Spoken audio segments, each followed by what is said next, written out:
few days ago you turned 70 years old. Hard to believe. Hard for me to believe. Well, My childhood hero can't be 70. well, I never thought ever about being 70, and then when you start approaching it, you're thinking, boy, I really don't believe I'm that old. And then, you get up in the morning and you go, well, maybe I am.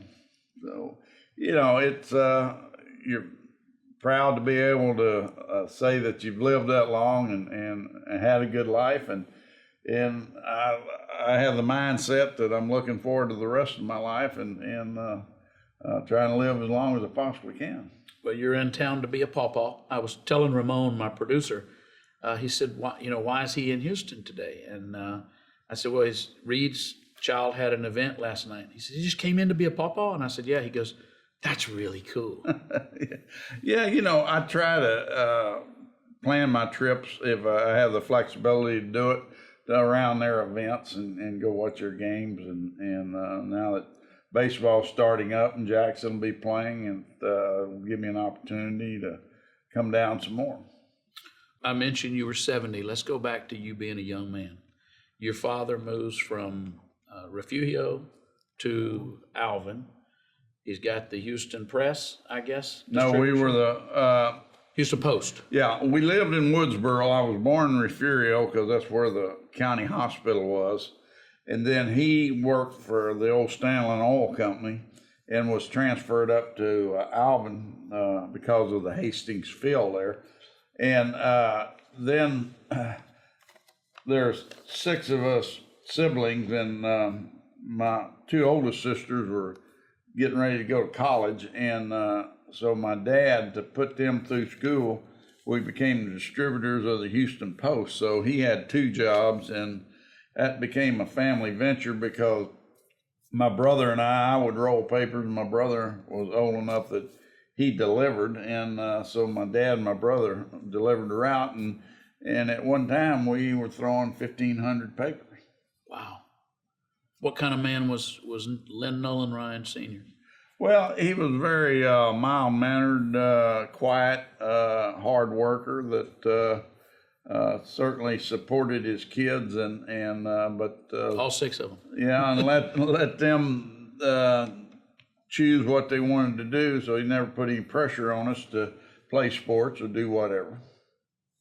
What do you think you acquired from him, the man you? Oh, I think his work ethic, and well, I tell people that you don't realize that the influence that your parents have on you until later in life. And as I got older, I realized that I was very blessed with the parents I had and the influence they had on my life, and the work ethic that they gave me, and my value system, and so I've gotten a lot of enjoyment and satisfaction out of watching my kids now with their children and see the values that they exhibit and the work ethic they have, and to know that you've been able to pass that on to the next generation, and I see them doing that with their children. So it makes you very appreciative, and I certainly was appreciative for the parents I had.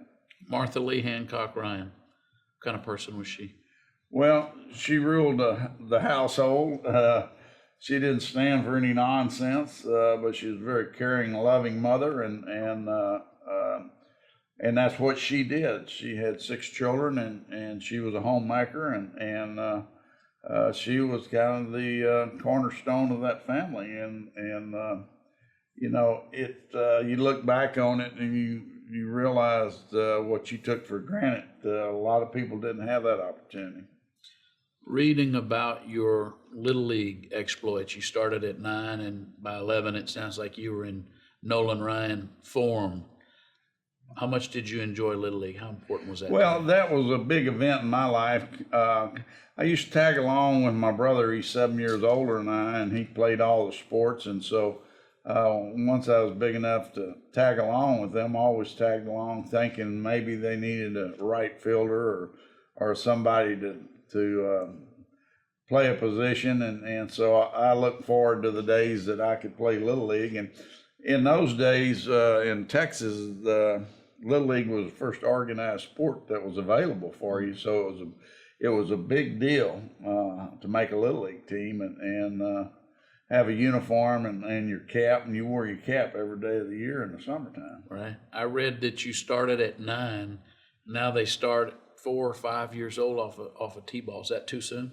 Oh, I don't think it's too soon to play the game and to teach them the basics of the game, but I think what we are seeing is there's too much influence in the game on them having to make a decision what sport they want to play, and the fact that they have a tendency to want them to choose one sport and play year round, and I think one of the things that when I look back, that we were very fortunate that we were able to play whatever was in season, and so that was a big deal. And I can remember every spring in our neighborhood, if we had a vacant lot, we built a baseball field. Sure. And that's where we spent our summer days, and nowadays you don't see that with kids at all. It's either an organized practice or they're not playing out baseball, football, or whatever. They're playing video games or whatever. I grew up in a very competitive Little League where the parents were involved, and we lived for Little League baseball. But it wasn't the pressure, and it wasn't year round, and there was no select ball, and there were no coaching, and nobody had batting cages at their homes and things like that. Do you think that's bad for the game, the kids growing up nowadays with that? Well, I think that there's an expectation that's not realistic. And so what it does, it puts a lot of pressure on the kids. They miss out on just the enjoyment of playing and being kids. And if you strike out, that's okay, or if you walk somebody. But I think that the parents and the adults that are involved in the game put too much pressure on a kid, and I don't think that's good at that age. They need to realize they're kids, and they need to just let them play the game, and each one of those kids is going to develop on his own time frame, and so you just because your kid is playing Little League doesn't mean that he has the ability to be one of the best kids in the league and excel, because he might not be at that point in his development. At what age were you when that passion really hit and you said, this is what I want to do with my life? I wanted to go to college on a basketball scholarship. Basketball was my first love. And so I quit playing football to focus on basketball when I got into the sophomore in high school. And thank goodness my baseball ability overshadowed my basketball ability, or I don't know what I'd be doing today. I'd be retired from whatever it was. But then when I got into high school and I hit my final growth spurt, and I went out for the high school varsity team as a sophomore, it was all of a sudden that I had a different arm. I could always throw the ball further than other kids, but I didn't necessarily, in Little League and Babe Ruth, throw harder than 4 or 5 other kids in the league. And so when I went out as a sophomore, things had changed, and I really think it was because I'd hit that final growth spurt. But I read that you struck out 15 players in a game, and I guess Murph came down from the Mets and saw you and was very impressed and told the Mets that this was the best arm he'd ever seen. So there had to be a point at which you weren't just the best player on the team, you were the best player in the league, right? Well, Red Murph saw me for the first time as a sophomore, and we were playing in the Clear Creek baseball tournament, and I was pitching. And Red had come by and stopped to watch that game, and after the game, he told my high school coach, he says, "That's the best arm I've ever seen." He said, "I just came from a game over at Cole Stadium where Jim Maloney and Turk Farrell pitched against each other, and that kid that you have pitching for you has a better arm than they do." Now, my coach told me that, and I'm thinking, that doesn't sound right, and obviously I'd never met Red, and I'd never been around a scout before, and so I didn't know what to make of that.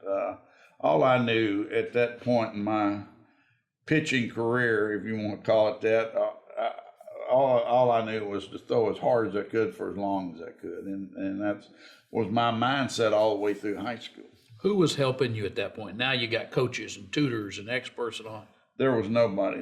Alvin had nobody that had any knowledge of pitching, and there wasn't really anybody that had played professionally or anything. And so I was a small town kid which was blessed with a great arm, but didn't have anybody that could show me anything about my delivery or anything about throwing a breaking ball.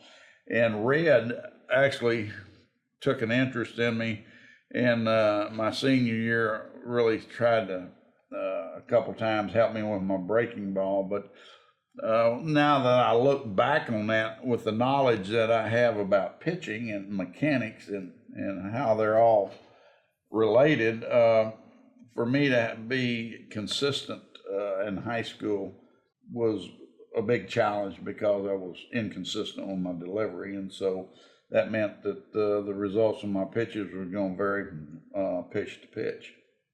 So the motion that you carried through your entire career, I mean, you can see it from start to finish, it doesn't appear to have changed. Was that developed already by then? Well, I think it was a gift as much as the arm strength that I had and the ability to throw a baseball. And so I had a basic foundation of a delivery. I just didn't know what I needed to do. And the interesting thing is today, where you can take a 6-year-old and get all kind of pitching instructions now. I didn't have a pitching coach till I actually got into the big leagues. Never had one in the minor leagues. I wasn't there long, but didn't have one there because they just didn't have them. And so that's just gives you an idea of how much things have changed. Mm-hmm. You went straight from Alvin High School, 12th round draft pick. Did you feel like that was right? Did you feel like you should? Well, it's the first year of the draft, so I had, Alvin, Texas could have been out in the Panhandle or West Texas somewhere because we didn't have exposure to things.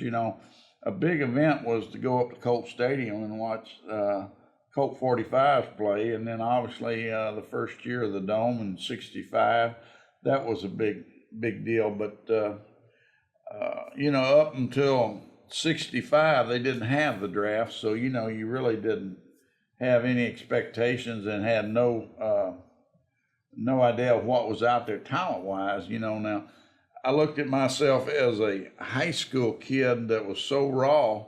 I did throw a lot of strikes. How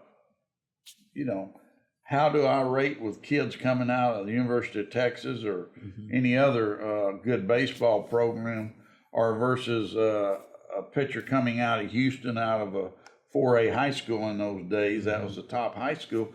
So I had no expectations and no barometer as far as where I fell into that. And so when I was picked that second day, didn't really know what to make of it. If you hadn't been picked, what would you have done? Oh, I wanted to go to college. I tell people this, I wanted to go to Texas A&M. I wanted to be an Aggie, and Coach Tom Chandler came to me and said, Nolan, we really think you need to go to a junior college and play a couple of years there, and we'll take a look at you.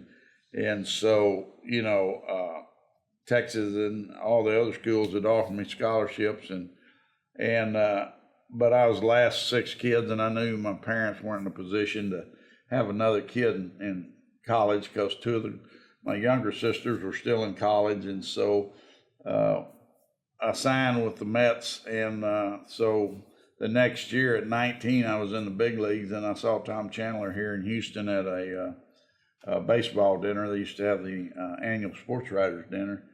And I said, Coach, I appreciate you not letting me be an Aggie. I got the big leagues at 19, and so I've always told that story. And Tom, while he was living, he would just chuckle and say, yeah, that's right. Did you get a bonus to sign with the Mets? It was, but it wasn't obviously on a scale that you see with kids nowadays. I signed for a $20,000 bonus, and coming out of Allen, Texas, that's a lot of money. It was more money than obviously I knew what to do with. What did you do with it? Well, I bought a mutual fund and bought At cars. 18, you bought a mutual fund? Well, through some guidance of my dad, yeah. Larry Durker told me he squandered his on a Mustang. Well, mostly I bought a car too, because I was driving a '56 Chevrolet, and so, but I did invest some of it. Now, you didn't have Don Sanders to I didn't manage know it yet. Don Sanders existed at that He was probably time. still at E.F. Hutton, wasn't he? Raising hell over there. Yeah. Go back a couple of years. You said you'd go up and watch the Colt 45s play ball. Who was the player you loved? Well, I think that when you think about the Colt 45s, I think about obviously Bob Aspromonte, and got to be a teammate of Bob Aspromonte's with the Mets, so that was a thrill for me. And then I remember Joe Morgan coming up, and I remember Jerry Grody coming up, who Jerry and I were teammates for 4 years with the Mets. And then the fact that they had Nellie Fox, and Nellie was a guy that I obviously had, as a youngster, had his baseball card, and so it was kind of exciting to be able to go up to Colt 45 Stadium and see him play. I was running for city council. It's been 17 years now, and I was at Tony Vallone's restaurant, maybe one of the popular restaurants where the powerful set would have lunch, and I was somebody's guest who was helping. Maybe Don Sanders. He was one of my guys that was really helping me. And I remember Aspromonte was sitting at a table, and everybody would come over and pay their respects. And I had to know, who is that guy that everybody is so in awe of? I mean, he was still, so many years later, people just seem to love him. Well, he's been a big part of the Houston scene ever since he came here as a player. Or maybe they just wanted free beer. and he's been very community conscious and involved in the community. And so always look forward to seeing him at opening day here or wherever our paths may cross. Did you enjoy school? I'm dyslexic, and so school was a real challenge for me. And my sisters and my brother all excelled in school. So when I was in school and could play sports, my focus was on sports. I think when you look back at that, you say, well, it was probably a response to the learning disability that I had. But we didn't know about that back then. No, nobody knew what it was. When did you figure that out? When I had children, and my boys had the same challenges that I had, and we found, we really dove into it and found out how to handle it, and so diagnosing that early and giving them proper attention to it made a big difference. When you were a child in school, was there a historical figure that interested you? Somebody that you read a lot? For me, it was Davy Crockett. Oh, I think everybody was, at least in my era, was a big Davy Crockett fan, and that's once you took Texas history in the 7th grade, then it really broadened your view of the state that you lived in and what happened in Texas and the development of it. And so I think that's when it really started bringing the Texas pride to you. So if you go back to 18 and you're drafted by the Mets and you're off to New York and you're going to play ball up there, did you think that your life would be in New York, or did you know you'd always come home to Houston, to Texas? Well, the fact that I'd only been out of the state twice in my life prior to going to New York, I was pretty overwhelmed when I got to New York as an 18, well, really as a 19-year-old, and I looked forward to getting home. And after that experience, I knew that I wasn't going to spend all seasons in New York, and ended up playing 4 more seasons up there, and I can honestly say that I never developed a comfort level for New York because it just was a lifestyle that wasn't what I was accustomed to, and so I always look forward to getting home. What was the biggest shock for you? You know, just the magnitude of the city and that it was somewhat overwhelming. It's a little bigger than Alvin. Coming from the background that I came from, and also, you know, what you never been exposed to that was obvious first time you walked into Shea Stadium is the enthusiasm of the fans and their passion for baseball. It was obviously a different environment than I was accustomed to. September 11th, 1966, your first outing. What do you remember of that? Well, I remember warming up in the bullpen, and I came from A-ball, and I was going to face the Atlanta Braves, and there was Henry Aaron and Orlando Cepeda and Eddie Matthews and Joe Torre and Philippe Alou. All these guys are on that team, and those are guys I had their baseball cards. And I'm warming up, and I have no clue whether I belong there or not, you know, because I had nothing to base it on. I went from A-ball to AA for 10 days because they couldn't expand the roster until September 1st, and our season was over with 10 days left in A-ball, and I was in low A-ball, so they sent me to AA, and I pitched a couple of games there, and then sent me to the big leagues.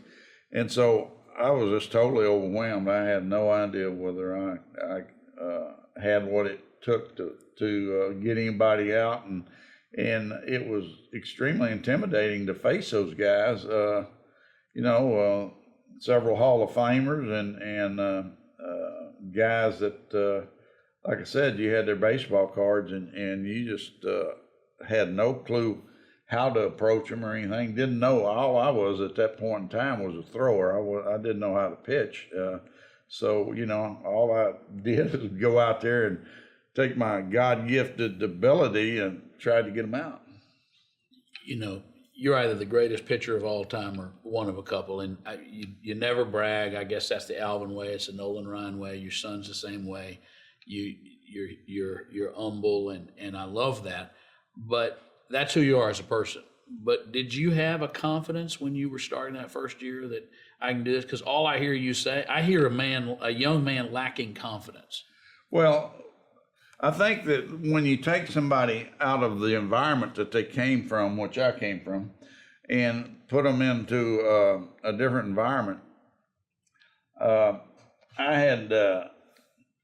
can remember going down to the rookie league in Marion, Virginia, and there were college guys there. They'd been 4 years in college. There were kids that were in the same boat I was that came out of small programs, and so didn't have any idea what the talent level was, what it took to play. All I knew is to go out and do what I'd done before and see where your ability fell in with the rest of those guys, and so it's really a learning experience that you don't have any feel whatsoever for where you fall into that. And I had control problems, so yeah, I didn't have a whole lot of confidence. I was blessed with the ability to throw a baseball, and that's all I knew, and so it was a real learning process. And I can remember going to instructional league the first year I was in the Met system, and we had a pitching coach, and he was talking about delivery, and he might as well have been talking Chinese, because I remember I was sitting there going, what in the world is he talking about? I had no clue. I mean, I was so far removed from having an understanding of a delivery and what you had to do to be consistent and throw strikes and throw a curveball. I mean, when it came to being raw, I was as raw as it gets. You remember who hit the first home run off of you? Joe Torre. Mm. And I remember throwing him a fastball in, and he had an inside-out swing, and and hitting the ball. I don't remember the count, don't remember anything else about it, but I remember the pitch, and it's interesting, I can still visualize that pitch. And, it's interesting to me, you take somebody like Pete Rose, for instance, he can recall at-bats and counts and all kind of things. Well, I can't do any of that, but I do remember home run pitches that I gave up. And I don't know why that is, but it's probably because of the impact that those things have on the game. Speaking of Alou, you were talking about Felipe Alou. I did the list of the father-sons that you struck out and the brothers that you struck out. And you got the father, son, and you got 3 of the brothers. So there's a lot of Nolan, Ryan, and Alou family lore going on. Yeah, I saw a lot of Alous there in those early years because all 3 of them were in the National League at that time. And they were all totally different types of hitters, but they were all a challenge. Incredible family. And so the first time you met Moises, I'm assuming, was here in Houston. What do you say the first time you greet him? Well, I'd seen him earlier in Montreal, and I believe his dad was a manager at the time, and I can remember that I thought, well, now he really looks like his dad, and it didn't. I watched him play a couple of games, and I knew that he was special talent, and but I don't really remember visiting with him for the first time,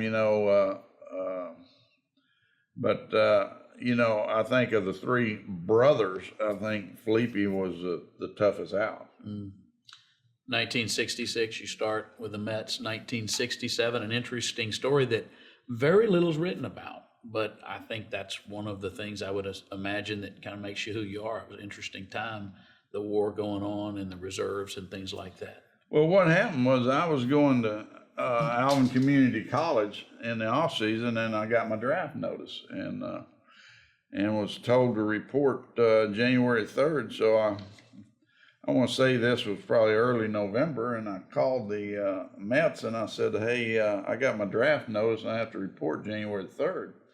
And they said, well, we'll get back to you. And 2 or 3 days later, they called me and they said, you need to go to Wichita, Kansas. There's a reserve unit up there that has an opening and they'll take you. And so I flew up to Wichita, Kansas and stayed 10 days and enlisted and got what I needed done.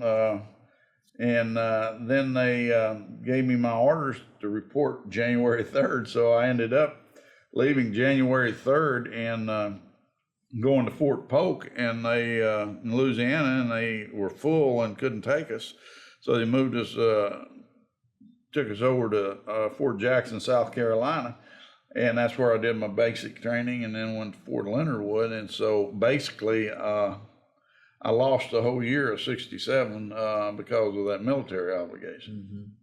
You had to lose some of your friends from your generation in that war. Yeah, there were 2 close friends that died in that conflict, and that had a real impact on me. One of them was a teammate of mine that was a senior the same year I was. That obviously was on our baseball team and went to state tournament with us. So that was a real shock, and when we got word of that.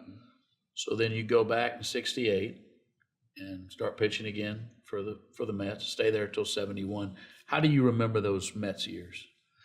Oh, I look at them. If I look at the overall 4+ years I was there, it was frustrating because of my inconsistency. And then the other thing that a lot of people are unaware of is I was in what they call a top priority reserve unit over here in Pasadena. And so we would meet every other weekend. So I had to come back to Houston every other weekend, and I'd have to fly in on Friday and go to my meetings on Saturday, Sunday, and then fly out Sunday evening. And so if my rotation fell on Friday, Saturday, or Sunday, I didn't get to pitch. So because of that, there was no consistency in I think it affected me as far as any kind of consistency in my delivery and stuff, because I was in that development stage, and if I look back at it, it wouldn't have mattered if I'd been in the minor leagues or if I'd have been in major leagues.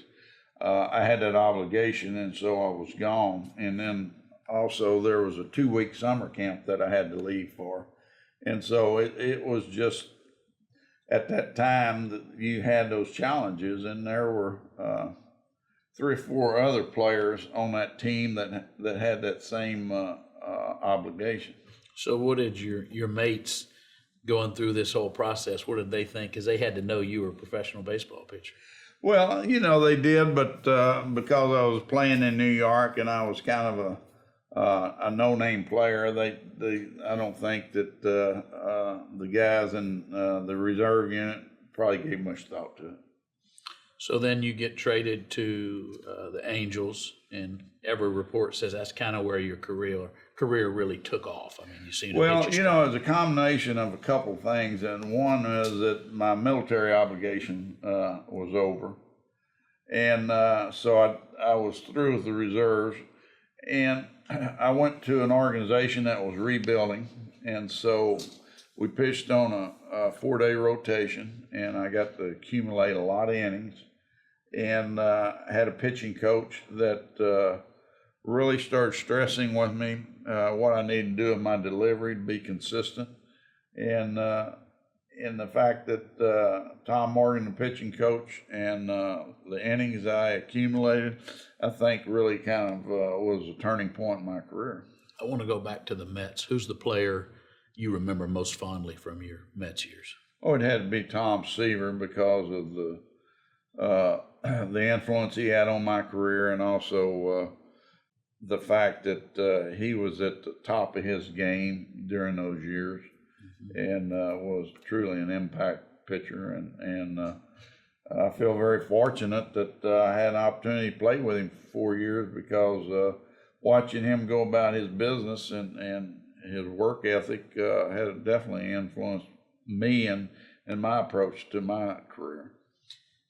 Everything I read of your years in California seems to suggest you were not terribly happy until you came to Houston, that was where you really, is that a fair assessment of your 8 Well, years in the 80s? I played 8 years with California, and I had 4 no-hitters over there, and the last year that I was there, we won the Western Division. But those first 6, 7 years, we were a building organization that it was very frustrating, because we were always by July out of the race, and probably were never in the race. But after you do that for year after year, you would like to be on a team that wins and has something to look forward in as far as postseason is concerned. You mentioned you're in Alvin, and it's 1965, and they build this beautiful stadium, the Astrodome, and you're getting shipped off to the Mets, and now it's 1979, and you're being brought home, the star of this team, and where all your friends and family are. What was that moment in your career? Well, it was hard for me to believe that it worked out as it did, but in those days when you became a free agent, they had a draft in the winter that, in November, I guess it was, maybe it's after the World Series in October. I'm not for sure how that worked. And 12 teams drafted the rights to negotiate with me, and one of them was Houston. And I told my agent, Dick Moss, I said, Dick, I want you to totally focus on Houston, because one of the challenges we had was Reed had become school age, and I really didn't think it was fair to Reed to start him in California and take him out and come to Alvin and then put him back in school in California. And so I thought we were going to have to make a decision, and it really made sense for us to since we had a home in Alvin, to try to sign with Houston. And what had happened is I became the first $1 million professional player of any league or any whether it's NFL or NBA or Major League Baseball. But the way we got to that point was that after the draft, it was in New York, George Steinbrenner came to Dick Moss and said, hey, I'm interested in signing Nolan, and I don't have a problem with $1 million a year. So we knew we had somebody that was willing to pay that. And John McMullen had bought the Astros and had sold interest here in Houston, and there was a renewed interest in the Astros. And so John wanted to be active and be aggressive towards trying to put a good team. And so we negotiated off George Steinbrenner's what he had said that he was willing to do, and it worked out that way. And it also enabled me to stay home, and it had a real impact on my family and on my career, and I ended up spending 9 years here. Mm-hmm. I look at Brock Osweiler's case coming from Denver, a lot of pressure to be the starting quarterback, and if he throws an interception or an incomplete pass, first thing on people's lips is how much he got paid. You were the first $1 million athlete. Did that put pressure on you that you felt? Well, I tell you what happens with that is that you sign a contract like that, you feel like that you have to go out and prove your worth. And I found that first year that I had a tendency to want to do that, and I finally just had to step back and say, hey, I just have to be myself. I have to pitch to my ability and not worry about that and not let that be an influence on what I try to do on the mound. And so, yeah, it was an adjustment that I had to make, and I think that people that are in those pay categories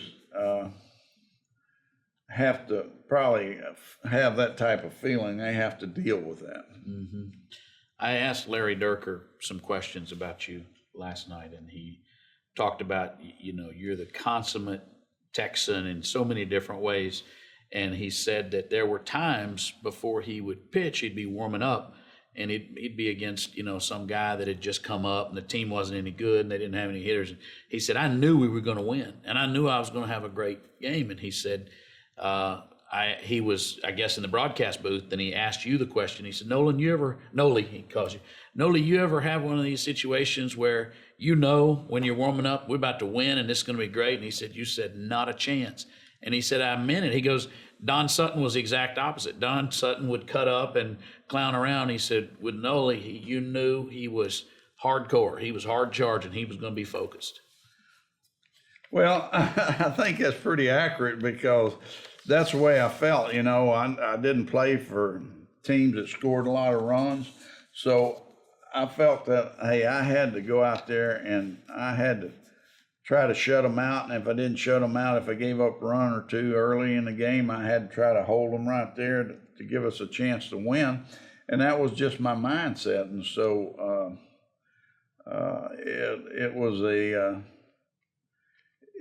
it was a focus that I had and my approach to the game. Now, I never stood on the mound and felt, hey, I got this game in the bag.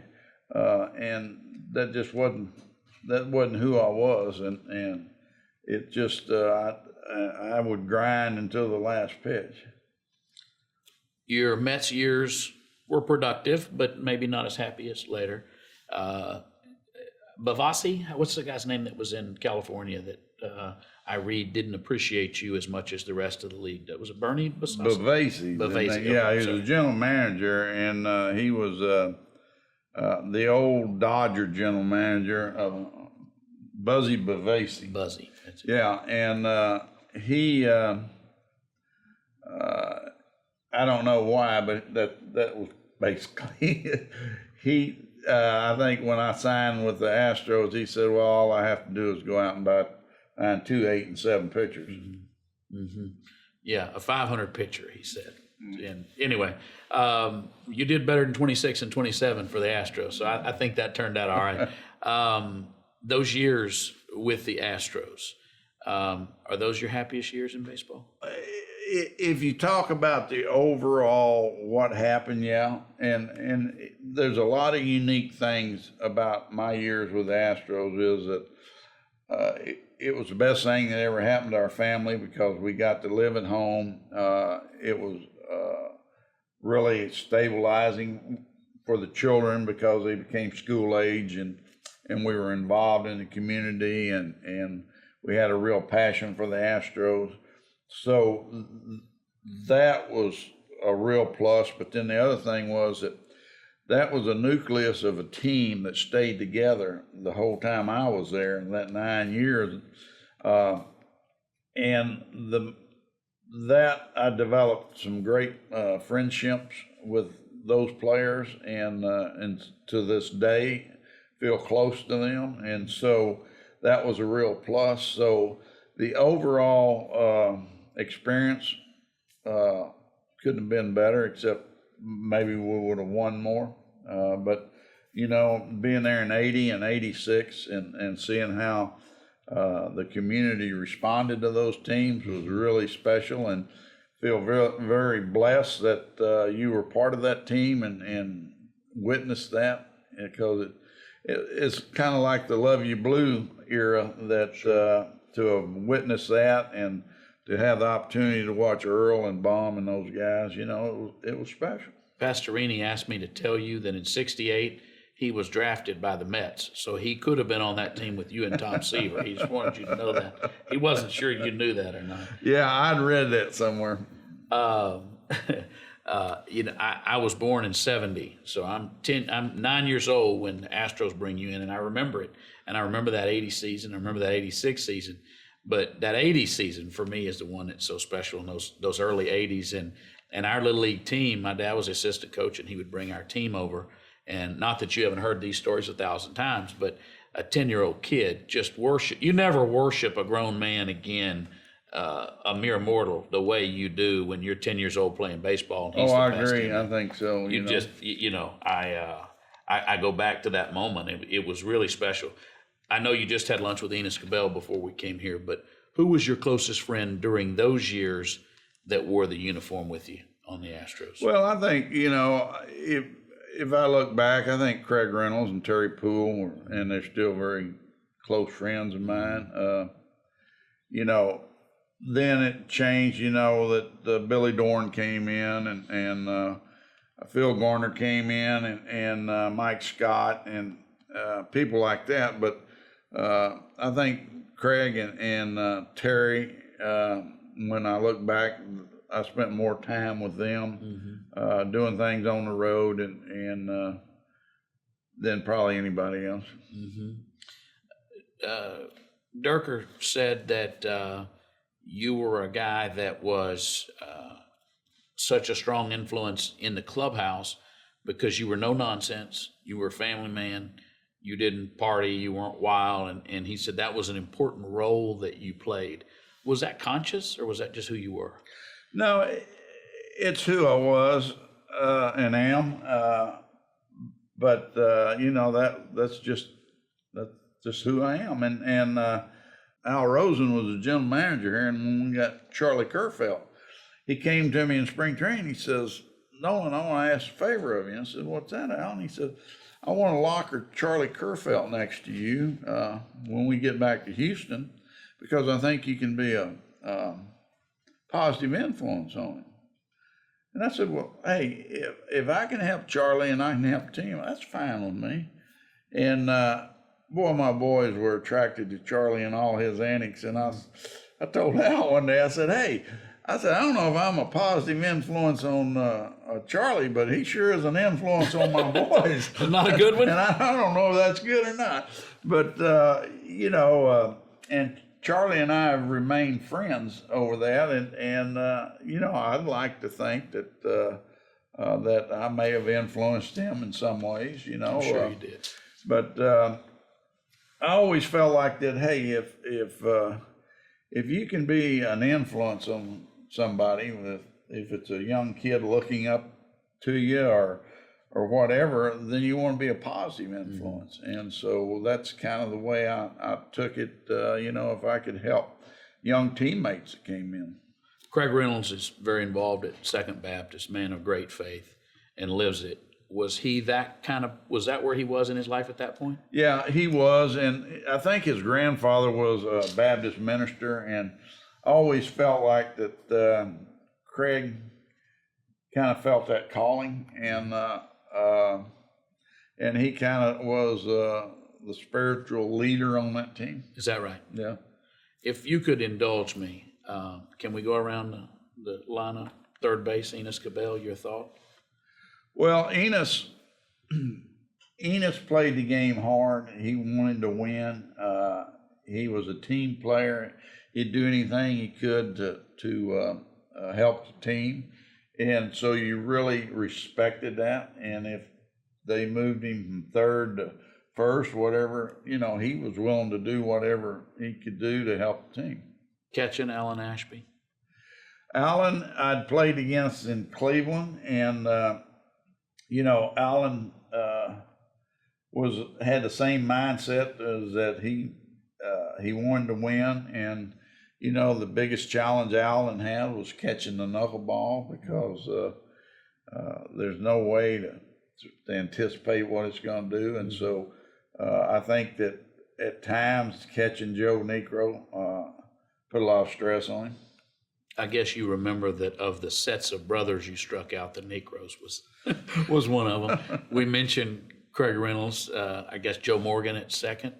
Well, that Joe was he there by 80? He came 80. 80 was his only. That was the only year I played with Joe. He played second and was the veteran of the team and had come from those Reds teams. Reds so team, good. and they brought him in for his leadership and influence that he would have on that team, which I think was the right thing to do, because when you looked at the team hadn't had much success as far as postseason was concerned, and so I think they felt like that his influence would really help that team as far as maturing and approaching postseason. And he was a winner. Yeah, he was. First base, I guess, would have been Bob Watson? No, he was gone. Art? He was gone. Was Art on first base? Art played first, and we rotated different first basemen. But, the interesting thing about Art was that with my Astros years, I always felt like Art Howe and Phil Garner were manager material, and I felt like they would make good major league managers, and they both had successful careers as managers. Now, Bruce Bochy was on that team as a third string catcher, and never crossed my mind that Bruce would want to do that. And I think because he got into so few games, I never really looked at him in that light, but it's been really interesting to see how successful he's been. At that point in your career, did you think you would one day coach? No, my mindset was, I thought, well, I always believed there was life after baseball as a player. And I thought, I wouldn't mind staying in the game, but I guess what I really thought that might interest me would be to be a general manager. And obviously being a general manager today versus what it was back in the early 80s is a totally different job. Right. But I thought that it would be a challenge to put a team together, structure it with the right people and the development aspect of it. And I really felt like that was something that would be a challenge that I'd like to do. Right, Phil. We mentioned Terry Poole a little bit, but why were you so close to him? Oh, I think it was just, you develop friendships with people, and I think that you gravitate to people that you like the way they live their lives and go about their daily lives. And I think, Terry was pretty much a laid-back player, but he played hard. Mm-hmm. I just remember that big chaw of tobacco in his mouth. He was one of those that just was so much fun to watch. Cesar Cedeno in center, I believe. Right. I didn't have to look any of this up, but this is all from memory. I can remember. I know you can, but I was 10. This was my heroes, man. I can recall teams. You know, Caesar was the most, and I tell people this, when I saw Josh Hamilton in spring training the first year we had him with the Rangers, people asked me about him, and I said, well, you know, I put him talent-wise with Cesar Cedeno, because I remember the first time I saw Cesar Cedeno, I thought he was the best looking player as far as tools was concerned. And I had seen early in my career, and I still put him in that light, and I put Josh Hamilton in that light. Wow. And I tell people, I really think when I look at all the players that I had the opportunity to pitch against and watch play, I think Willie Mays was the most talented player that I ever saw. And then left field, Cheo, Jose Cruz. Right. And Cheo was a big part of that ball club because of his personality. He played hard. He had an idea of what he wanted to do when he was at bat. And he just brought a lot to that ball club. Who else was on that pitching staff? Was Nepper there yet? No, Nepper wasn't there. It was Ken Force. Ken Force. It was Was Sambito there yet? Sambito was in the bullpen. He was our closer in '80. JR was there. JR. That was my next question. Yeah, JR was there. Vern Rule was there. Vern Rule. Yeah, Necro was there. Okay. And Joe. so I think that was pretty much the rotation. Quite a team. It really was. And you know what people don't realize is when JR went down with his stroke, I think he was 10-2 or 10-3. Mm-hmm. And Vern took his spot in the rotation, and I think he went 10-4. And so that, talking about a pretty productive spot right there. Right. Which year, when you look back, was more special for you, the 80 or the 86? Oh, I think the 80, because we got so close to going to the World Series, and it was the first time that Houston was in that position, and it was so exciting to be in the Dome and see the enthusiasm of the fans and support the fans gave us. Mm-hmm. So the 88 season is over, and I'm not going to put words in your mouth. I'm going to quote Larry Durker. He said it really spoke to Nolan because you had such strength to be able to say, I don't feel like McMullen is treating me right. And he said, for you to say, I'm going to go 105-degree temperatures in North Texas and the high humidity and move from my home. He said that was a really big principled thing that surprised a lot of people, but he admired you for it. Was that the right decision? You know, John McMullen he gave me an opportunity to pitch for 9 years in Houston, and I'm very appreciative of that. But he was on the MLB compensation committee, and I think he chaired it. And so he was going to try to make a statement about curbing players' salary because they offered me a contract for the '89 season, but at a 20% cut. Well, nobody had a cut, and so I said, no, I'm not taking a cut. I've played for 9 years basically at the same salary, haven't asked for a raise, and I think that it should be continued on that basis. And so Bill Woods was the general manager, and John instructed him to do that. And so I said, well, I'm going to declare free agency. And they counted on the fact that I lived in Alvin and I'd been here 9 years, that I wasn't going to go anywhere. And so I went over to Atlanta as a free agent, and I met with San Francisco, which Al Rosen was the general manager there. I met with the Angels, and Gene Autry and I are very close friends. And I met with Gene, and I met with the Rangers, and then I met with Bill Woods with the Astros. So there were 4 teams that still showed an interest, and the Astros still thought that, I think they thought they could sign me for the 20% cut. And so everybody made their offer, and Gene Autry came to me and he said, Nolan, look, go out and see what your best offer is, and then come back to me, and I'll beat it. because I want you to finish your career in California with the Angels.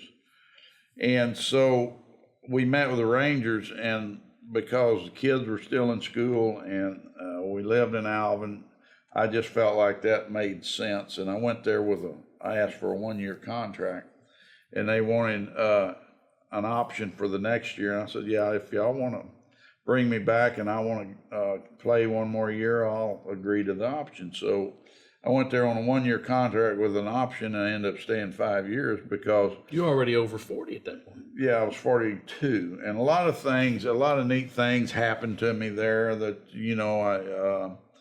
along longevity accomplishments in my career. And so I have very fond memories of my years in Arlington, and I hated leaving Houston. I can remember getting on the plane in Atlanta coming home, and I tell people it was one of the worst days of my life because I came to Houston to retire as an Astro, and I knew that wasn't going to happen, and I was extremely disappointed about that. That was a hard decision, but I just felt like that, hey, I don't feel like I'm deserving of a 20% cut, and if they had said, hey, we'll extend you 1 more year and leave your salary where it is, there wouldn't have been an issue. You say you came to Houston to retire an Astro. Was it not until '89 that you realized you weren't going to retire an Astro? Did you figure Yeah, it was. throughout all that? Yeah, it was, and it really, like I say, when I got on the airplane, it really dawned on me that, hey, my days in Houston are over with, and I'm not going to retire as an Astro, and I was extremely disappointed over that. You went into the Hall as a Ranger, Right. Of course. Is that your choice? How does that happen? That was my choice. And why was that? Well, I just felt like that the Rangers gave me an opportunity, and the fans supported me up there, and a lot of neat things happened to me up there because they gave me that opportunity, and they wanted me to stay, and I played 5 years up there, and I just felt like that with John's mindset that I was still very disappointed with the fact that the Astros had chosen to take the route that they did. It seems to me they really appreciated you. Yeah, they did, and really they promoted me, they appreciated me, and I really felt like that they made me feel wanted. You look at George Foreman, big fights into his 40s, and you doing 5 years well into your 40s there. Other than you talk about being gifted with this arm, and obviously you got some good genes, was there part of your regimen, your diet, your workout, something that allowed you to play 27 years? I think the aging process didn't affect me as early in life as it did other people that I played with, because I had teammates that worked just as hard as I did, and the aging process caught up with them. So I was blessed that way. And then I tell people, I was very fortunate. We had a strength and conditioning coach here by the name of Gene Coleman, and he was the first conditioning guy that had specific exercises for what you did in the game. And so he tailored a conditioning program for me as a pitcher, and I feel like that I benefited from that. And then when I went to Arlington, Tom House was a pitching coach there, and he had a PhD, and I think that he helped me as far as where I was age-wise and how to listen to my body and specific exercises that I need to do. So I feel like that I really benefited from the relationship of those two people in my career. You didn't mention diet. Was diet not part of it? Oh yeah, diet and getting proper rest and listening to your body. I mean, there's a lot of things that you have to do. The last year of my career in Arlington, we went to the West Coast for a week and came back, at 46, I noticed the effects of that time change, only 2 hours, but I noticed it. And so what I had to start doing was flying home early so I could make that adjustment. So if I opened the first game at a homestand coming off the West Coast at home, that I was ready to pitch. And so it was things like that, just listening to your body and seeing how it responded to certain things. And Tom used to go over and work with the Japanese in the off season, and he would come back in spring training and he'd have a half a dozen new exercises that the Japanese would do. And I said, Tom, my mindset is that, hey, I'm open to anything and I'll try them. And if I feel like it benefits me, we'll put it into our routine. But if I don't feel like I'm benefiting from it, then we won't. And so that's the way we handle that. I don't know if this is the accurate way to describe this, but reading, you had said, this is when I'm going to retire, that's going to be my last game, and your body that had been so good to you for these 27 years didn't play along, and it snaps, and you realize it's over, I guess in Seattle. Right. Tell me about that moment mentally.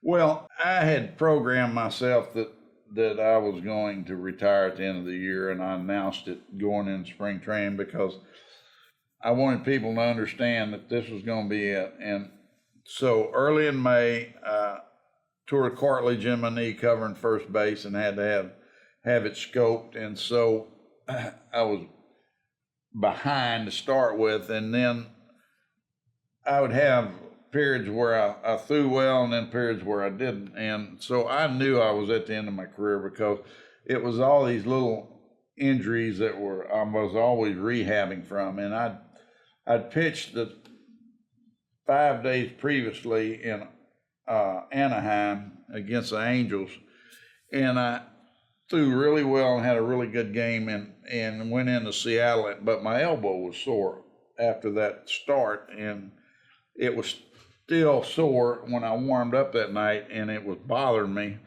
But it's towards the end of the season in September, and I thought I could pitch through it. And gosh, in the first inning, it was really bothering me, and I was really inefficient. And I threw one pitch, and it just popped like a rubber band. And I knew, at that point that I was done. And but the fact that I had prepared myself that I was retiring at the end of the year, the fact that my season was cut short by 2 or 3 weeks, it wasn't the way I wanted to go out, but it wasn't like, my career is over, because I'd prepared myself for that to start with. It made it easier. Yeah, it made it easier. Well, you were preparing for the end, and this guy named Robin Ventura charges the mound. Here's Ventura, RBI single in the first. Watch out. Look at this.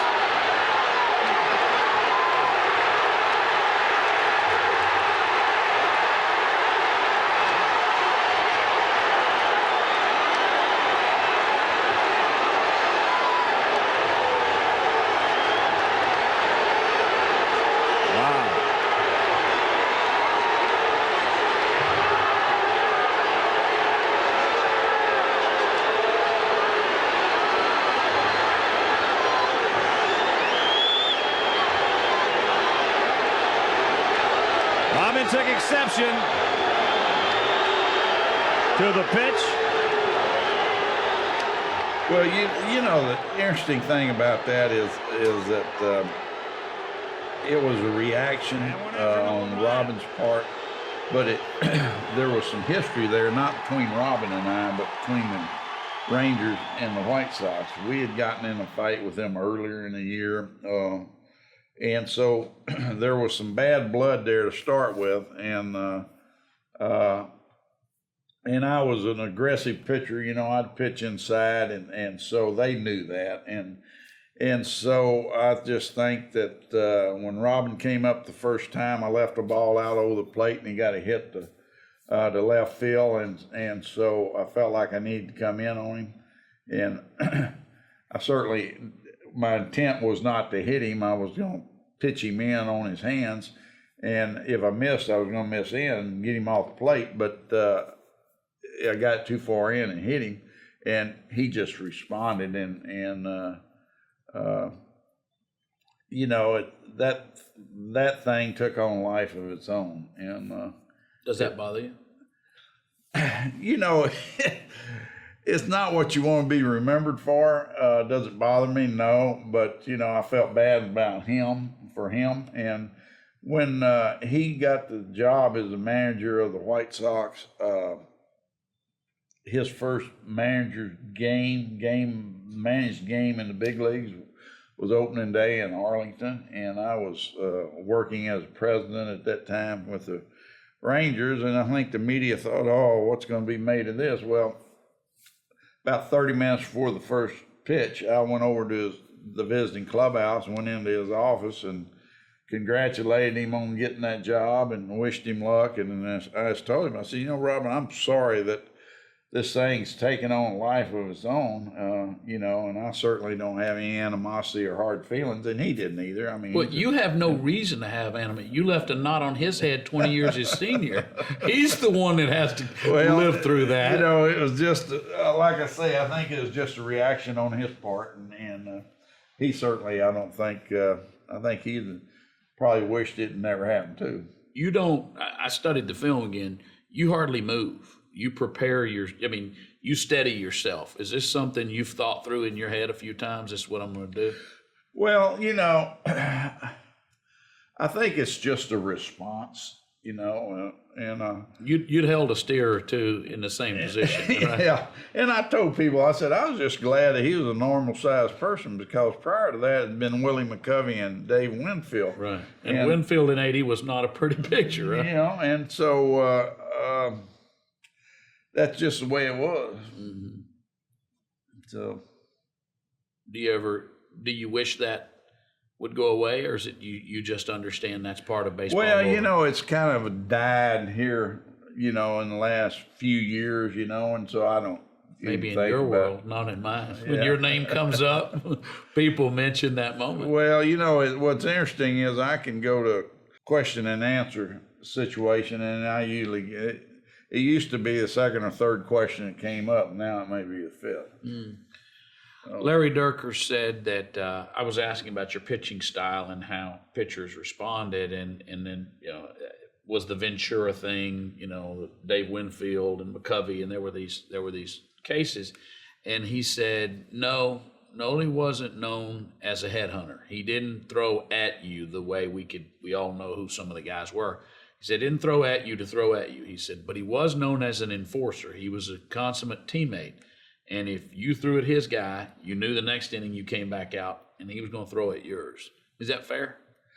Yeah, it was. I wanted my teammates and my hitters to know that if they needed protecting, I would protect them, and that we weren't going to stand for people. And I tell this story about Norm Cash. Norm Cash was, I felt like a friend of mine, and he was from Texas, and Norm and I knew each other, and Billy Martin was a manager, and they'd hit 2 or 3 of our guys, and so I told Art Kushner, my catcher, I said, we're going to get the first guy that comes to the plate, and it happened to be Norm.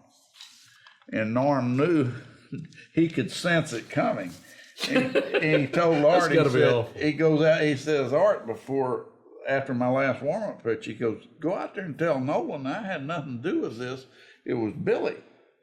And so Art comes out there in the mound. He says, Norm wants you to know that he had nothing to do with this. And I said, well, tell him I'm sorry.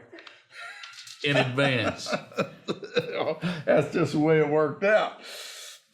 Was that part of the mindset? Is they got to know that? Well, I think that one, your teammates need to know that you'll do what you need to do to protect them, and 2, you need to send a message over there that that's not acceptable and that they're not going to get away with it.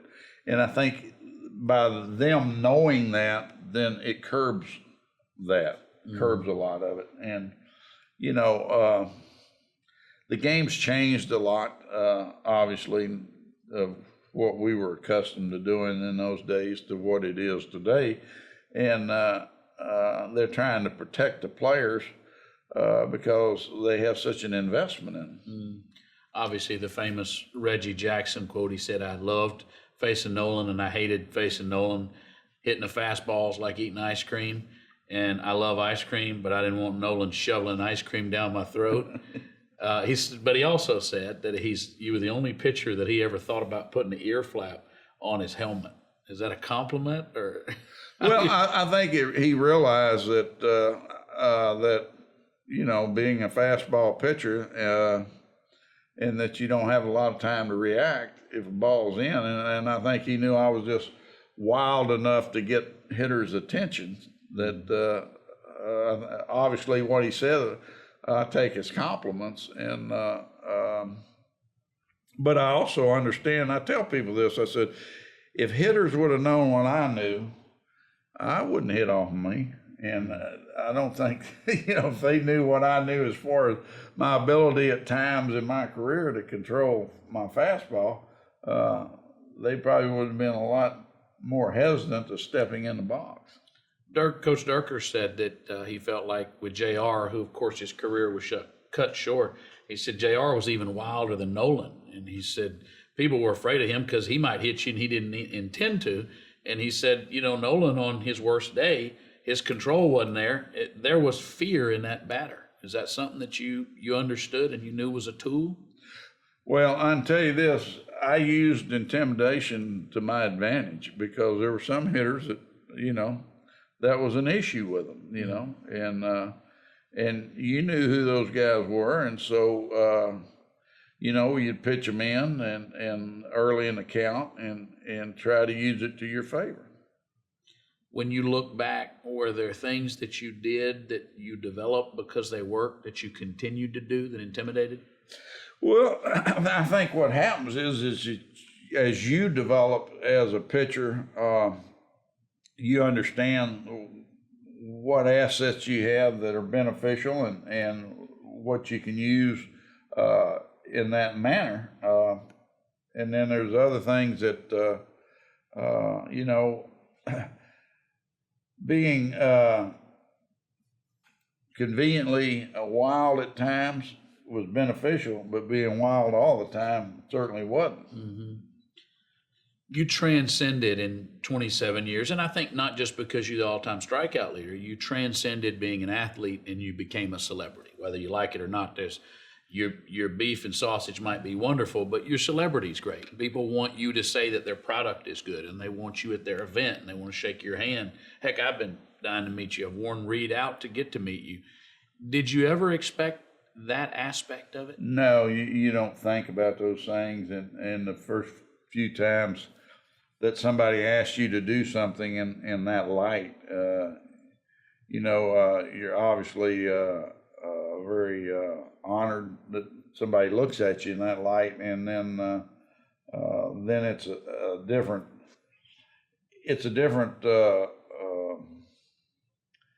thing that you're not accustomed to. So it's like your baseball career, you kind of grow into it. Did that make you uncomfortable? Oh yeah, as being in front of a camera to start with, I had a speech impediment as a kid, and so I was very self-conscious of that, and it was a challenge. And when you're a youngster developing, whether you're 10 or 11 years old, and it's a very awkward age, and so those things are very hard. And those, I remember being petrified to have to speak in public, and more or less speak on a camera. I'd never spoken to a camera until I got into professional baseball, and it probably was until I got to the big leagues with the Mets in '66. And so I was just as intimidated by that as I was the first night that I walked out on the mound against the Atlanta Braves. How'd you overcome the speech impediment? Oh, I think I grew out of it probably more than anything. Because, you think that was part of the dyslexia? Probably. I don't know that, but it could have been. It was, I don't think a lot about it because those were unpleasant times in my development. And so. You talk about your development as a person? It's kind of a baseball, now you're in the business side of baseball, or have been for many years, and still are. And you talk about yourself almost like you're developing a player. So I'll continue that technique. You're 70 years old, you're a grandfather, you're still a part of baseball, officially and unofficially. How are you developing as a person now? Who are you today? What are you working on? What are the things that you focus Well, on? what's interesting is I think when you look at your life and you reflect back on it, I think life is a continual development, and I think that's part of your growing process. And so at 70 years old, yeah, I'm still learning to do things and still have challenges and handle them differently. You look at things through a different set of eyes, have a different perspective, but you still are developing in certain aspects of your life, and part of it's dealing with aging. So, all those things, I can remember when I first wanted to get into the business world, I'm a baseball player that had limited education. And so I think that I'm a fast learner, and I like to see what's going on and see what my challenges are and try to develop into them. And so, I tried to surround myself by people that I could learn from. My dear friend Walter Zibley, who you knew, was like a second father to me. And he passed, of course, last year, and he was 83. And he used to say, from his late 60s until the day he passed, Michael, it's hell growing old. You can't understand. And I had a lot of health problems this last year, and these words would kind of ring in my ear. And I'm, 25 years younger than he was when I met him. When you look at where you are at 70, you such a fit man all of your life, and you still seem to be in very good shape. But, we're on an arc, right, in our lives and how we're doing. How do you deal with that? I mean, you're a guy that was the most dominant physical specimen in the room. As we get older, we're just not that anymore. Well, it's frustrating to deal with the aches and pains, and you go out and do something, and then your body responds to it the next 2 or 3 days. And one thing I learned from my baseball career is that when I was pitching at end of my 40s, is that I learned about the recovery period that I had and how certain things influenced me, like the number of pitches, how hot it was in Arlington, how the humidity affected me. And so I understood those things. And so what I would have to do is I had to adjust my conditioning program to respond to the conditions that I dealt with. And so by doing that is that I might have to adjust my program. I just couldn't have the mindset that, well, this is my program, I'm not gonna alter it, because what you do is if you were grafting it, you want to be at the top of the graft the night you pitch and be at the best, have your body is at its peak, and then you go into a deficit. And as you go into that deficit, I had to learn how long it took me to come out of the deficit to get back to the peak before my next start. And that was the challenge. And I had to learn to do that, and I had to understand what affected that. And so because of that, it prepared me, I think, for the aging process, which I didn't realize at the time. But also, like, for my 17th birthday, I went out to Big Bend National Park, went hiking, and I walk 4 to 5 miles 5 days a week. But, I didn't do it in the mountains, and I didn't do it at that incline. And so obviously the next day I felt it. But so you have to make adjustments. And I think that's what our whole lives, we make adjustments. And so that's a challenge of dealing with aging. Humidity, temperature, all of Well, I knew it was going to be hot, so I didn't. that was just a steady. That was a constant. And what I did was, when I signed with the Rangers, the closest person on that team to my age was Charlie Huff. And Charlie was 4 to 5 years younger than I was. So I called Charlie up and I said, Charlie, I need some advice. He says, what's that? And I said, tell me about the heat there. And he said, Nolan, what you have to do is you have to get in the heat and you have to acclimate to it. And you have to pitch longer than the guy you're pitching against. And if you do that, you'll win a lot of games. And I took that advice. And so I worked out in the heat, got out in the heat, got acclimated to it. And then my goal was to pitch longer than that opposing pitcher that started that game. And if I could do that, I usually had a lead or we were in a position to win. And so that was good advice, and really hadn't thought about it in that light. And so it was a good phone call. When you talk about conditioning and the work you did on your body, especially toward the backside of your career, because so few athletes have been able to achieve that in there, was that cardiovascular? Was that muscle related? Was it stress related, pain management? What was? Well, it was all the above, but I can tell you an incident that happened to me that was a great lesson to me. And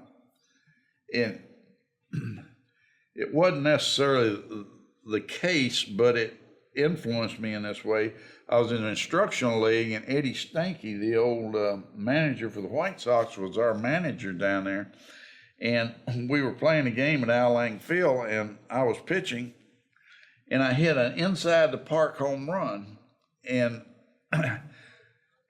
it was one of those home runs that it was going to be close if I scored or not, and I scored an in-park home run, and there were 2 outs, and the next hitter came up. First pitch popped the ball up, and the inning's over. So I go out and take my warm-up pitches. And the next hitter that came, the first hitter that came up, I walked him on 5 pitches.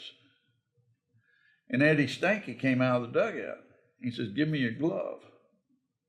I gave him the glove, and he says, now you don't go in the dugout. You go down to the right field foul pole, and you run foul pole till this game's over, and don't you ever pitch for me again until you're in shape. Now, I thought I was in shape, all right? But what it told me was, you have to be prepared for whatever the game presents to you. Mm-hmm. And so if it meant I had to run the bases 3 times in the course of a game, I still had to pitch, and I could not let it affect my pitching and my stuff on the mound. So that's how I conditioned myself. I took what he told me and the embarrassment of that situation. Now, did I feel like I was in shape? Felt like I was in shape. But did it affect me? Probably did. And that's probably, I don't know that that's the reason I walked a guy on 5 pitches. But I can tell you this, I made sure that I took that part of the equation out. Right. And that wasn't an issue.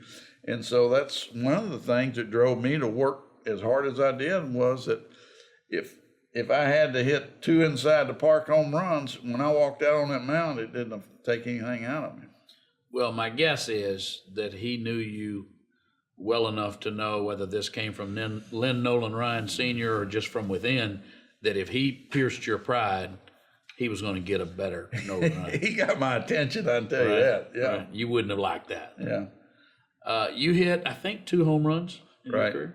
I tell people I hit half my home runs off Hall of Famers, and Don Sutton doesn't like to hear that, but because one of them's off of him, right? But then also I don't like hearing the fact that Bert Hooton and Larry Durker both hit home runs off of me. Right. You know, and Bert Hooton used to be our pitching coach in Round Rock, and he'd tell my grandson Jackson, he says, "Have I ever told you about that home run I hit off your grandpa?" And Jackson didn't want to hear it. He just turned around and walked off. But that shows that if you make a pitch that isn't a good pitch, everybody has a shot.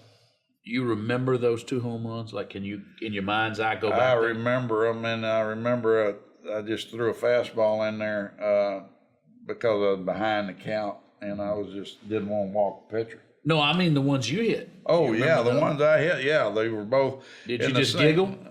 When I hit them, I knew that I'd hit them well, you know, and the only pitch that I really hit well was the ball up and in. I don't know why that is. How much time did you spend taking BP? Not much. Any? You know, very little, you know. Did you just hate it? No, I didn't. It's just that they didn't want you hitting, you know. They didn't give you the opportunity to go out and hit. You know, I had to go down the cage and when the hitters weren't in there, and it's just from a time restraint, it just wasn't there. And now, you know, they look at it as, let's try to get those pitchers more batting practice, try to help the ball club. Well, if you're going to have to bat anyway. Yeah. What part of the game did you like the least, the actual playing part? Oh, you know, the thing about the game that was in between starts, you know, I liked the 4-day rotation because it required you to have a routine that you had to really stick to, that you had to get yourself ready for that next start. And that 5-day rotation was too much sitting around in between your routine, and I would have liked to stayed on a 4-man rotation, but you know, I think nowadays they don't, you know, they look for pitchers to go, starters to go 5 or 6 innings, and that's it. And some teams would like to go to a 6-man rotation, and the reason they haven't, I think, is because there's not enough pitching. I hope they don't do that, but you know, I'd hate to sit around that much because I want to stay engaged. You pitched in the 60s, 70s, 80s, and 90s across 4 decades. Do you know how many players pitched or played ball across 4 decades? No, I really don't. 29. 29. Is that a point of pride for you, 27 years? Well, it became a point of pride that that I was still pitching in my mid-40s and being able to compete on that level. And the challenge of what you had to do to get ready and be effective. So that, I got a lot of satisfaction out of that. You know, the last couple of years I was with the Rangers, I was older than the general manager, older than the manager and the coaches. And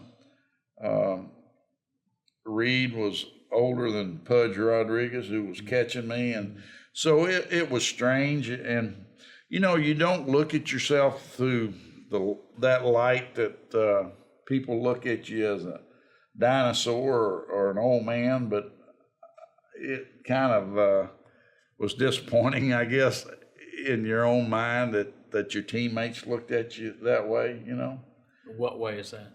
As being a really old and dinosaur, you know, because you don't look at yourself that way, and you don't look at your relationship with your teammates in that light. But I found that a lot of them looked at you that way. You got 6 punches in on Ventura before the catcher stopped you.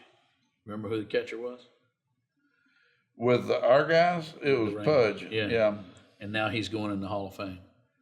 Well, Pudge, as a receiver, as a thrower, was the most talented in his arm strength, was the most talented catcher that I saw. He had really quick feet and hands, and that's why he threw so many people out. Plus, he had a really good arm. Mm-hmm. I always say to me, Pudge would have been a good boxer because of his feet work and how quick his hands were.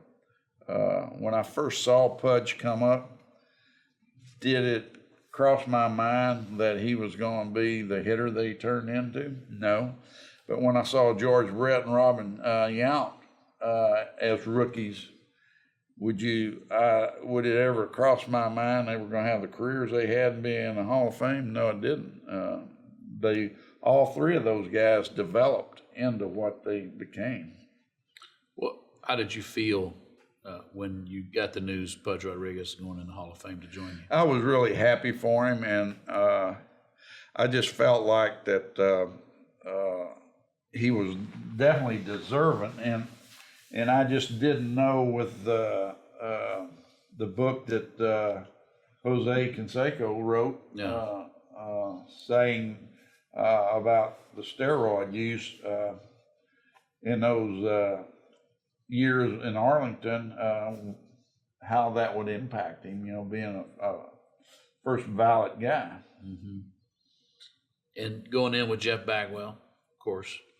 Well, I was Astro. thrilled for Jeff, and I talked to the people in Cooperstown that handled the hall, and they told me that once a player gets to 70% of the vote, they always get voted in, and so they really felt like Jeff would get voted in this year, and so I was thrilled to see that it did happen. Mm-hmm.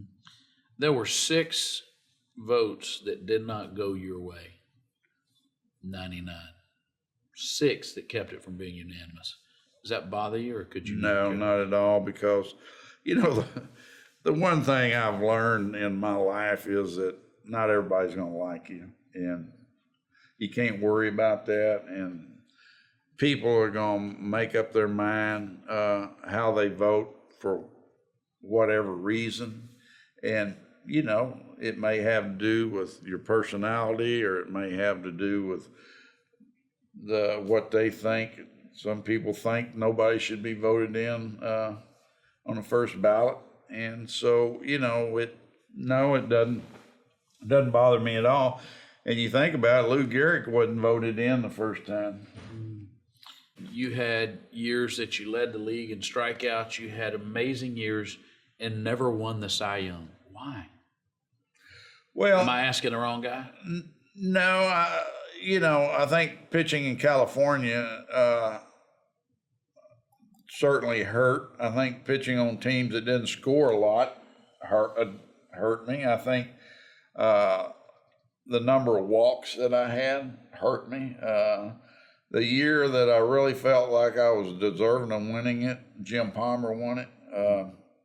What year was that? Do you remember? It was in '73, the year I threw 2 no-hitters, and that was the only year I threw 2. And I had 383 strikeouts to set the all-time single-season strikeout record and stuff. You beat Koufax. Right, and so I really felt like that I was deserving of it that year. And but my thought is too, it's like votes. You can't control what people think and how they view you, and so you go on about your business and do the best you can, and you feel like that you're doing the right things, and you just don't worry about those things. Did you and Koufax have a good relationship? Yeah, we do. I see Sandy. I saw him pitch twice, and I tell people I still think he's the most dominating pitcher I ever saw. And I really, I was in high school, I was a big Sandy Koufax fan. Up to high school, I was a Mickey Mantle fan. And then once I started pitching and having success as a fastball pitcher, I obviously gravitated to Koufax because he was the most dominating pitcher in the game at that time.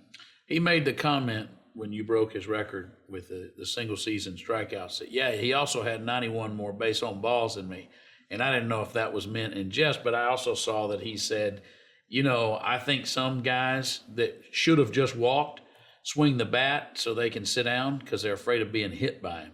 And so it seemed like maybe that was, words can on a page or some of the. I really don't know. Sandy's always been very gracious to me. And so, and I consider him a friend. You and Carlton battled it out there for so many years, and obviously you ended up the strikeout leader. What's your relationship with him? Well, I don't see much of Steve, but during that period of time, which was about a 2-year period, I really thought Steve would end up with the all-time strikeout record because I knew he wanted to pitch as long as he possibly could, and he'd pitch into his 40s if he could. And I had no reason to think that I would pitch as long as I did.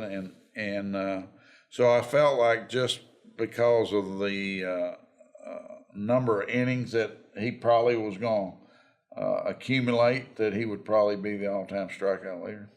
Randy Johnson's over 800 strikeouts behind you. Realistically, probably not another player you'll probably always hold that record. Well, if they continue to use starting pitching the way they are now, you're probably right, because to surpass that number, you have to accumulate a lot of innings, and they're not doing that now. Now, the game's changed with the hitter's attitude about striking out. They think nothing is striking out. They don't make adjustments.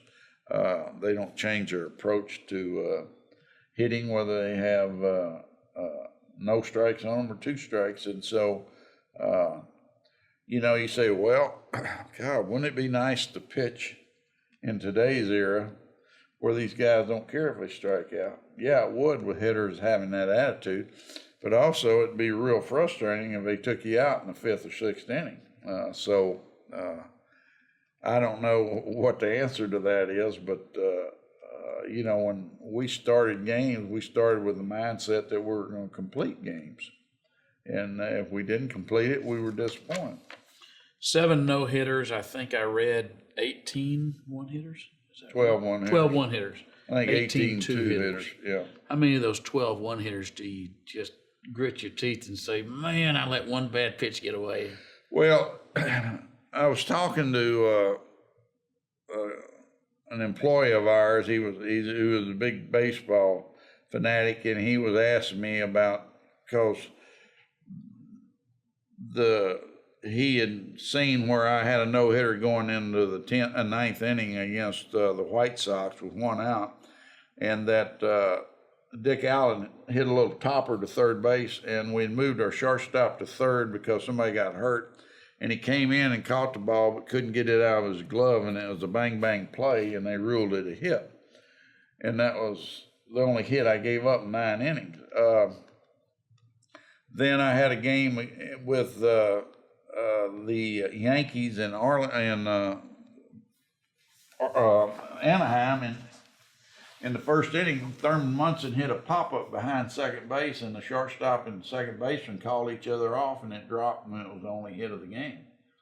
And then the one that really bothers me is Dave Bergman was a teammate of mine with the Astros, and I knew Dave, and he was playing for Detroit, and I had a no-hitter with 1 out in the 9th, and I knew that he was a better breaking ball hitter than he was a fastball hitter, and I threw all fastballs to him.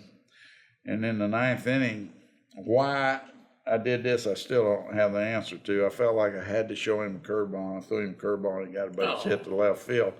And, I mean, to this day, I still kick myself for that because I knew better. But why you do it sometimes, I don't know. But it cost me a no-hitter. Or I feel like it did. And so, there's three games right there that could have turned out different. And instead of talking about 7, we could be talking about 10. Or 10, yeah. Yeah. Is it harder to throw a no-hitter or be a good dad? Well, I'll say this about being a dad. Obviously, as you develop as a parent, you're going to have challenges at times with your children, and you try to respond to whatever the situation is without emotions and not letting the moment to try to do the proper thing. And so I think you have challenges that you have to make decisions, and so I think from that responsibility is probably at times being tougher being a parent.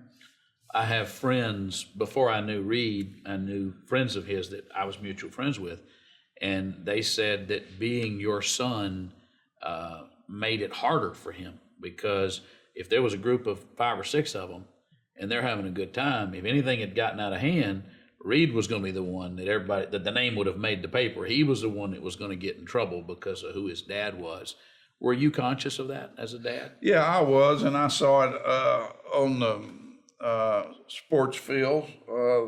People had expectations of Reed or Reese or Wendy, and that's not fair. You know, they need to just because who your parents are, don't prejudge them. Mm-hmm. And I'm very proud of my children and the way they handled it, and I'm sure it was challenging at times, and they would rather not been in that situation at times. But I feel like they grew as adults and as people because of those experiences, and sometimes it was painful, but I'm really proud of the way they've handled it and the people that they've grown into. You and Reed spend a lot of time shooting shotguns. Who's the better shot? I'm sure he is right now at this point in time, but you know, I used to take a lot of pride in that, and you know, we were very blessed because of baseball. We were able to have a ranch and spend a lot of time in the off season and the outdoors, and some of our fondest memories as a family are spent at the ranch. Reed tells me the story that, you know, because you had to travel during the season, when you were out of season, you put a lot of attention in being present, in being there with them, even if it was just shooting shotguns or looking over their shoulder, and that you made that your time because you were going to be away.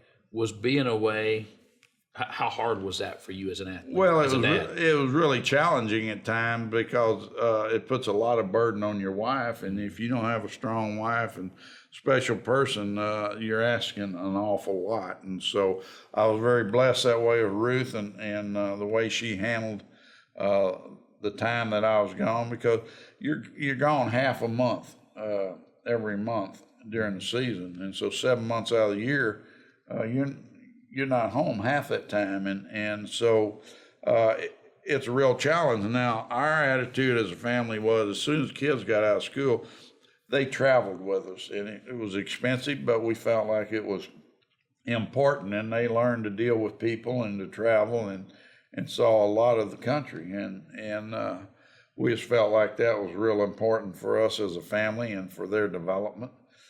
They hung around the ballpark a lot, bat boyed and shagged in the outfield during batting practice, did a lot of things and met a lot of people.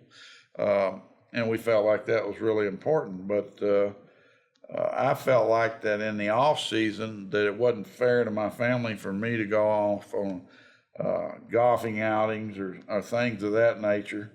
And because of school and that, we didn't take a lot of vacations as a family. We had the holidays, Christmas and all that. Thanksgiving, we'd spend it at the ranch as a family. And I think if you ask the kids what some of their fondest memories are, it'd be those times. What's your greatest regret as a dad? Oh, I think if do I have regrets? I don't like to say regrets, but what I would have liked to have more time with my kids. I always thought that I would coach them in Little League Baseball, and their mother ended up doing it because of the length of my career. She was very understanding, very passionate about the kids, and did you ever? You got to have the kids running the bases. They got to turn the base and look. No, you know, because she coached Little League, and you had some kids like Reed that understood the game and knew the game, and then you had other kids that were on the team that really, it was their first experience. So you were all over the board. I remember the first team she ever coached was T-ball, and we had a kid that was deaf. And he would play right field, and he'd be out there with his glove on his head, or he'd be picking flowers and stuff, and everybody'd be yelling at him, and he didn't hear a thing, so he was oblivious, you know, but she just had to have patience for those kids, and that's one thing she had was patience, and she enjoys baseball and has a real knowledge of the game, and so I think she, in the total package, that she put the kids first, but really tried to teach them the game. I coached them in basketball and city league and did that stuff when I didn't have the interruption of baseball, but I would have liked to have been around for their baseball more because I didn't get to see them like I would when they were playing Little League baseball and stuff. So I ended up spending a lot of time at their basketball games and that stuff. But that is the biggest challenge, I think, of my career and the length of my career was some of the things I missed with my children. I can't imagine how much pride you must have to see Reed in your chosen field doing what he's doing as president of the Astros and with all the authority, with all the moves, it's got to be just overwhelming. Well, all your kids. It's really neat that both of the boys played college baseball and they have a passion for baseball, but they realize they weren't blessed with the ability that their dad was, but they want to be around and stay involved in baseball. And for Reed to do what he did with the Round Rock Express, and I really think he got so much valuable time from that it prepared him for the job he's doing in Houston now. And he was born to do this job. Well, he's a people's person. He's the mayor of Astrosville. There's he has a real passion for it, and that's the key is he has a passion, and then he also has the ability. How often do you give him advice? Oh, only if he asks, or if I see something, I'll ask him about it. Hey, what's going on with this, and why'd y'all do that? And I'm not critical. I ask to see, because you have to make the assumption that there's things because you're not involved in the inner workings that you don't know, and so I try to get him to when I have a question like that to share what's going on with me, and then once in a while he'll ask me, like, when you were president of the Rangers, what'd y'all do about this or that, and so the fact that I've had that experience and now he's in that role gives us an opportunity to discuss it, and the circumstances may be different, so it may be a totally different deal. Last question. Tell me something unrelated to being a daddy, a pawpaw, baseball player, or a baseball businessman. Tell me something about your personal life that you thoroughly enjoy. A guilty indulgence, a food, a television program, something that... Well, a guilty indulgence would be that I like desserts, okay? All right. I grew up in a household, my mother, every night at supper table, we had a dessert. And at this point in my life, I don't have the luxury of eating those desserts.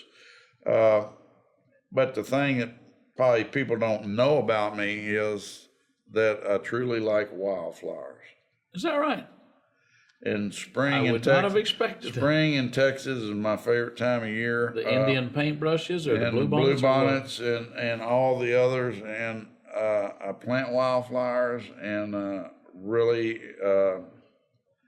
enjoy when I get out and walk in them, and just the amazement of nature, of how delicate those flowers are. And well, you've cleared the way for me, because I love wildflowers. I do my own scoring of my own seeds of the blue bonnets, which are so hard to get to Oh, I know. I plant some every year, and I go out and see if I get a reseed from the year before. And so that's something I enjoy doing, but I've always liked them even from the time I was a youngster. So it's interesting. You are even more fascinating than I hoped you'd be. Thank you for your time. Thank you. Yeah. It's a neat thing for a guy to get to go back to his childhood and meet one of his heroes. Well, thank you. I appreciate that.